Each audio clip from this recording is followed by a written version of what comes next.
these were considered temperance drinks because the Puritans in particular were against or tried to limit the amount of alcohol, and so they didn't like to mix politics with alcohol. So tea houses came after coffee houses. So first chocolate and coffee houses, and then tea houses, and the tea houses are the ones that took off, to the point that today England is a tea country, and America, I would say, is a coffee country, with tea second, until they invented ice to put in your tea. Then also iced tea took off in Texas, right? Now in 1828, a man in Holland invented what we call Dutch chocolate. Now Dutch chocolate was originally a powder from which you could, in other words, he figured out a process to take that chocolate and to evaporate out, so you just had powder left. And then this chocolate powder was very valuable. And chocolate powder was, until this invention, before that, it was only in drink form, but after this, after 1828, chocolate then was started to put in bar form. And they experimented and tried different things. But of course, it's when they figured out how to put chocolate together in a bar form with that sugar that it really took off. I think it's so hilarious today. We have these chocolate bars that say 60% cacao or 72% cacao, right? Because supposedly that has all the value, nutritional value, and sugar has like 0 nutritional value. Ironic. Anyway, in England, there were 3 great chocolate families. One was called Cadbury, one was called Fry, and one was called Roundtrees. Now, we're in America, so we only know Hershey's, right? But more recently, Cadbury was briefly owned by Dr. Pepper Snapple Group, right? Do they still own it? They sold They sold it again. They Yeah. sold it. Yeah, it's hard to keep up. But anyway, originally, these 3 men, Cadbury, Fry, and Roundtrees, these are all Quakers. Now, why would the Quakers be so interested in chocolate candy? Chocolate bars. Yeah, exactly. Anything they could find that would get people away from alcohol. So I would say, I would make the case that of life's great pleasures in the field of eating, chocolate has to be near the top, right? Now, you will occasionally find somebody that doesn't like chocolate, but they're rare. Most people say. You might argue over milk chocolate versus dark chocolate. By the way, in Switzerland, there was a man named Nestle, and Nestle had invented evaporated milk. Now, evaporated milk is really important because Nestle got together with a young man named Tobler, T-O-B-L-E-R, Tobler, and they invented milk chocolate. Now, some people, I would say, prefer milk chocolate, but it was hugely popular because it was the first those little triangular bars that Tobler still sells. You'll see them still occasionally here. That's the first milk chocolate bar. And Cadbury, in 1861, invented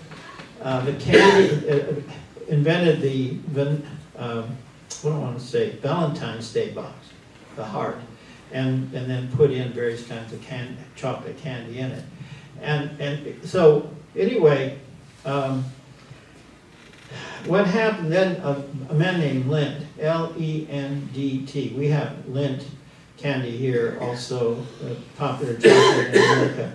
Lindt invented conching. Now, conching is this process of smoothing it out, right? And I remember the first time I had a Godiva bar.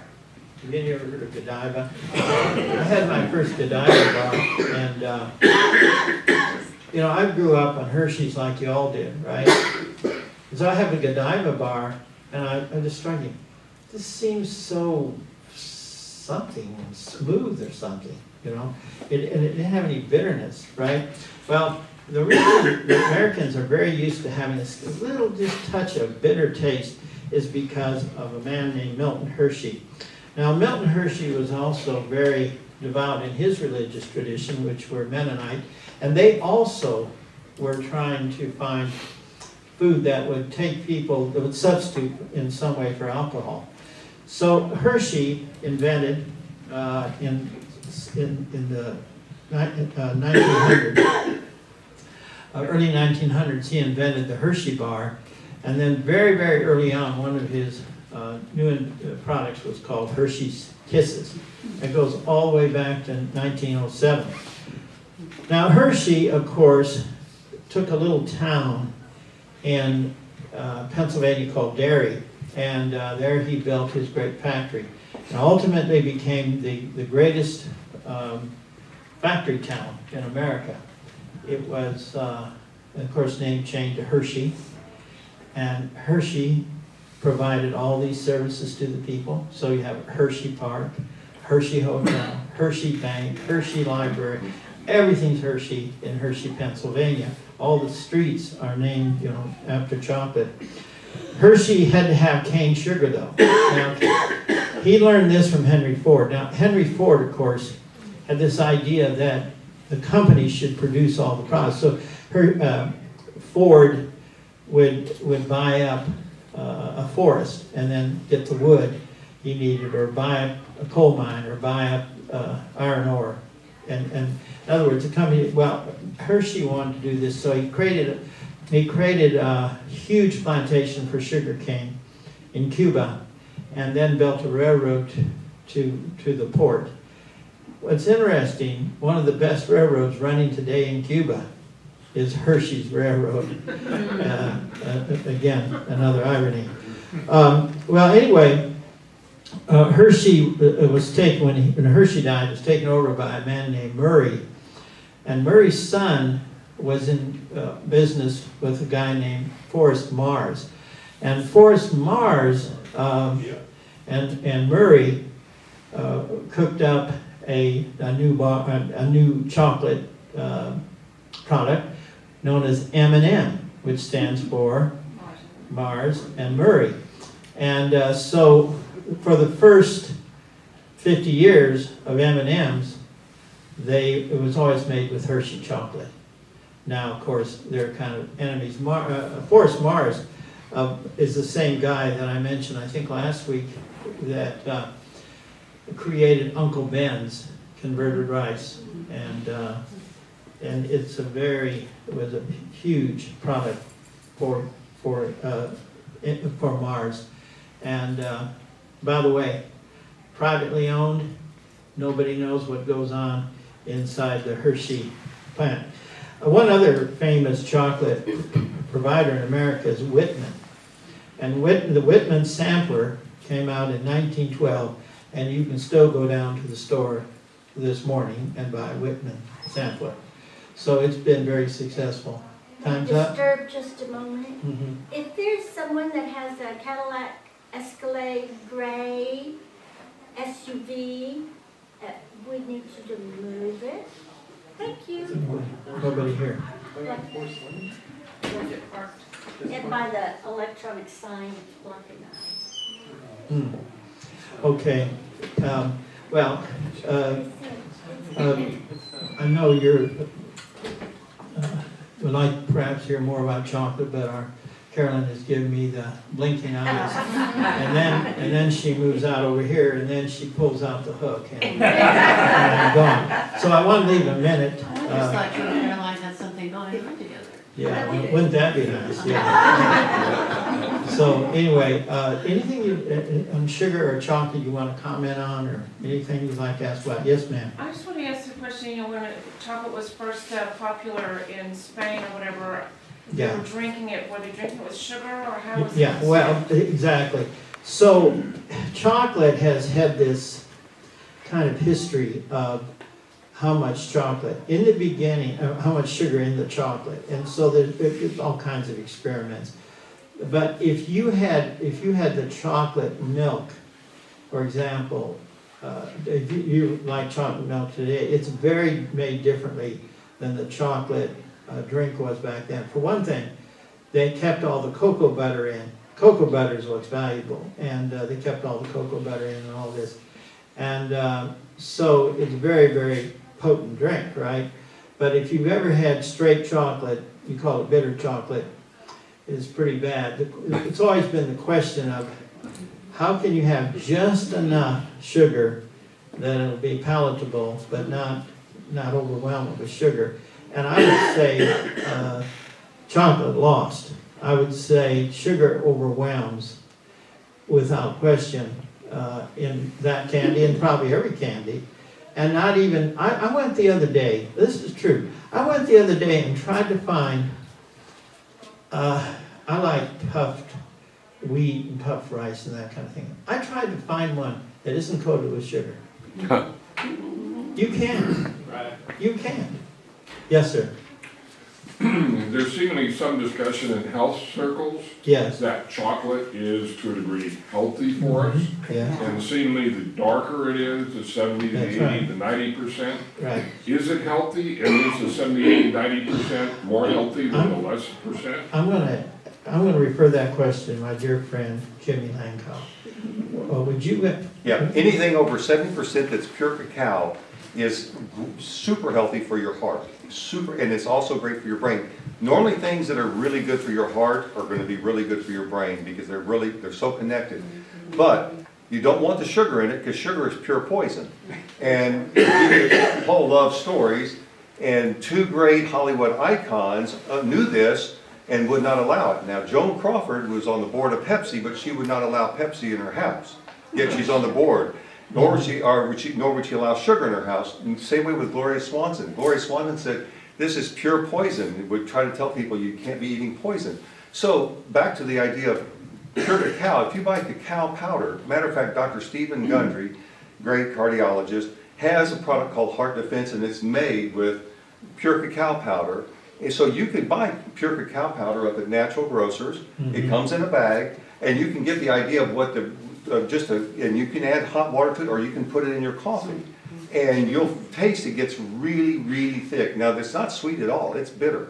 yeah, But that's where the more bitter it is, the more nutritional value There it's you going to go. have. there you go. So 80, 90% chocolate bars are Phenomenal. good for us? Yeah. Phenomenal.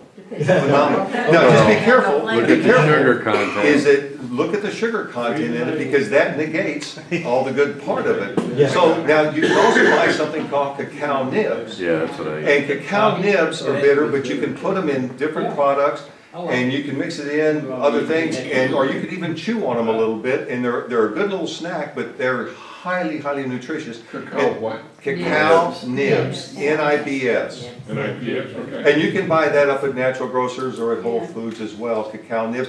Trader Joe's has the best cacao nibs there are, and they're coming in a little small package, and you can just keep them as a little snack, like nuts, Okay. and it'll satisfy you very quickly. But you'll get fabulous nutritional benefits for that, for your brain and your heart. One last question, please, go ahead.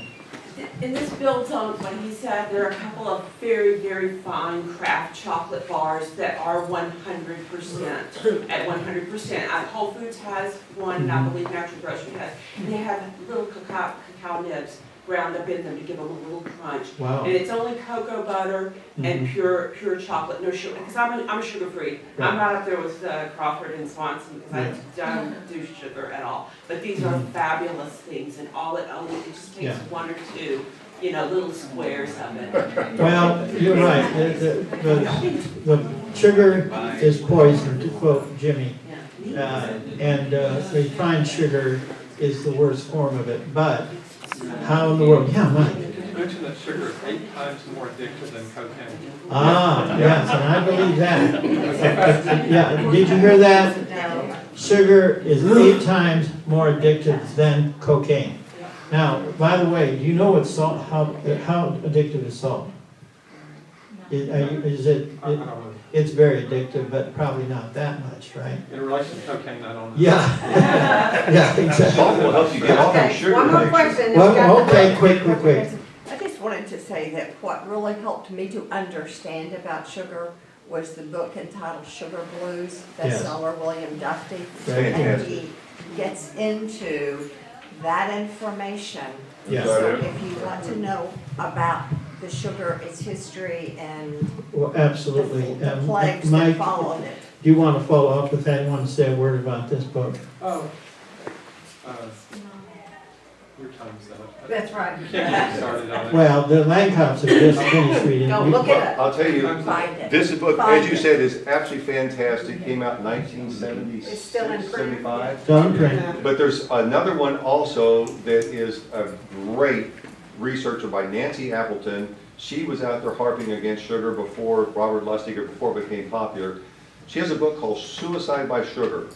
It's breathtaking to understand why Suicide by sugar. by sugar. So- Nancy Appleton. Very good. Well, we'd love to go on, but Running out Carolyn's of time. got the hook. So thank you. We'll see you next Sunday. Gotcha.